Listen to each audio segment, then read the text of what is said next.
Quand je suis devenue mère, je me suis rendu compte à quel point mon père était merveilleux. Il a toujours très bien subvenu à nos besoins.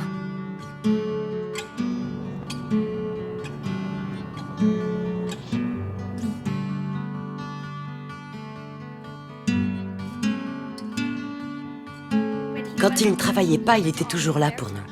Il s'assurait que nous étions heureuses et il nous rendait heureuses. Il avait une très bonne influence sur les gens. Il dirigeait en montrant l'exemple. Quand j'ai épousé Bill, mon père a dit « Avec lui, tu ne manqueras jamais de rien ».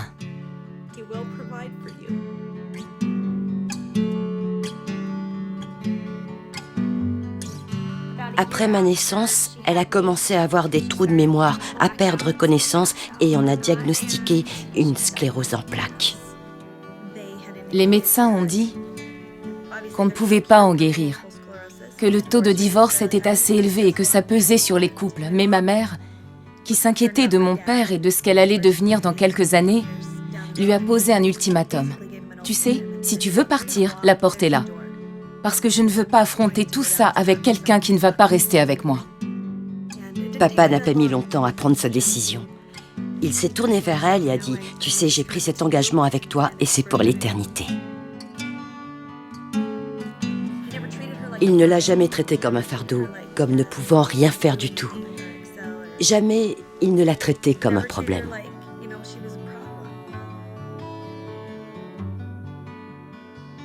Après ma naissance, on a dit à mes parents de ne plus avoir d'enfants. Ma mère a fait une fausse couche et peu après, elle a donné naissance à des jumelles.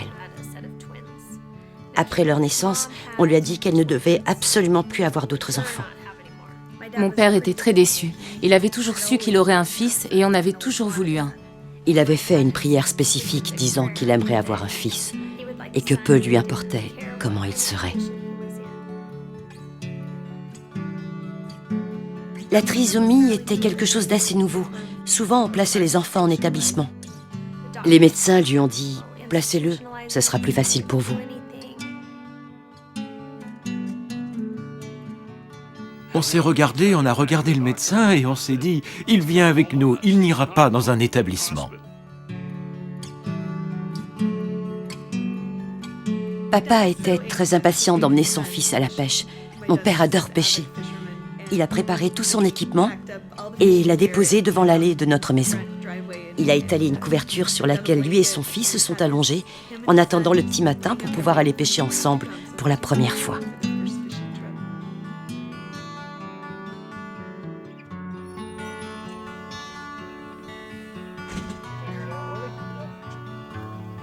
I'm the only son I have from my dad. Because my dad said it will. I don't care if he wants me like I am, or like I'm like at a cab or not at a cab. Take him down here. And my dad said, say a prayer, and he did it. Il y a toujours eu beaucoup d'amour entre lui et maman, et entre lui et nous. Il a toujours chéri sa famille. Il a toujours pourvu à nos besoins. Je n'ai jamais eu l'impression de manquer. Nos tricycles étaient faits de pièces récupérées. Il cherchait un cadre et on pouvait avoir une grande roue qui allait sur un autre tricycle qu'il avait trouvé. Il lui fallait parfois 2 semaines pour tout assembler, mais nous n'étions jamais démunis. Je me souviens de voisins qui venaient passer commande, et même de membres de la famille qui lui commandaient des choses qu'il récupérait des poubelles. Je pense qu'il s'est servi de son métier d'éboueur, aussi modeste que cela paraisse en général, comme d'un moyen pour communiquer avec les autres, de servir son prochain, tout en subvenant aux besoins de sa famille. Très simple, il n'a jamais essayé de dissimuler qu'il était éboueur, qu'il faisait ceci ou cela. Je filtre ce que j'ai sorti des aspirateurs aujourd'hui. Et vous pouvez voir comme c'est sale. Je le nettoie tous les jours. Pour en sortir la ferraille. Voilà ce que je cherche. Voilà mes trésors. Être père, c'est quelque chose de très spécial. J'y pense tout le temps à la responsabilité d'être un père pour mes enfants. Ils m'admirent. Parfois, cela me surprend qu'ils aient autant d'estime pour moi. C'est un honneur d'être père. C'est formidable que notre Père céleste nous ait donné la responsabilité de ces esprits qu'il a envoyés dans notre foyer pour que l'on veille sur eux, qu'on les élève et qu'on leur donne des bénédictions. Les bénédictions sont une chose très importante que les familles doivent avoir. Beaucoup d'entre elles ne se rendent pas compte de l'importance d'une bénédiction paternelle. Je suis reconnaissant d'être père et de pourvoir aux besoins de ma famille. L'argent que je trouve, c'est de l'argent que les gens jettent tous les jours. Je le nettoie, et c'est avec ça que j'emmène mes enfants et mes petits-enfants dans le sud de la Californie, dans les parcs d'attractions tous les ans depuis 34 ans.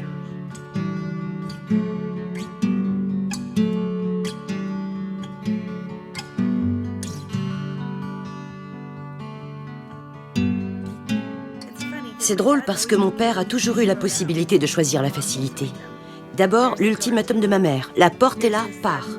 Puis, ce fils handicapé ne pourra peut-être ni marcher, ni parler, ni même manger tout seul. La porte est là, pars.